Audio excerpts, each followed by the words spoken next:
আল্লাযীনা ফি আমওয়ালিহিম হাক্কুম মা'লুম লিস-সাইলি ওয়াল মাহরুম। এমন কিছু দুনিয়ায় অসহায় মানুষ আছে যারা মানুষের কাছে হাত পাততেই লজ্জাবোধ করে। এমন মানুষ আছে না? না খায়া থাকবে কিন্তু আপনার কাছে কি করবে না?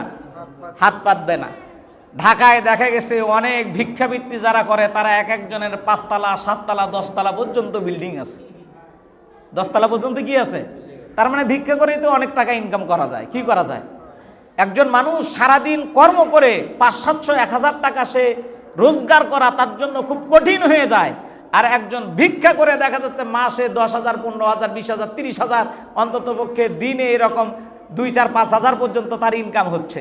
তাহলে এটা খুব সহজ কাজ না? খুব সহজ কাজ তো। অথচ ওই ব্যক্তি যদি মনে করতে এটা ইসলামী নিকৃষ্ট হালাল কাজ, আমি এই হালাল কাজটা কেন করি, এই নিকৃষ্ট কাজটা কেন করি? সম্মানিত ভাইয়েরা আমার, তো এই জন্য এইটা আমাদের আফতাবগঞ্জের, আমি মনে করি যারা ভালো মানুষ আছেন তারা এটা ভেবেকে নেবেন যে এই ভিক্ষাবৃত্তি এখানে যারা করতে আসে এই লোকগুলোকে বিরত রাখা যায় কি? এই সিদ্ধান্ত নেওয়া যেতে পারে তো ইনশাল্লাহ? অবশ্যই সিদ্ধান্ত নেবেন।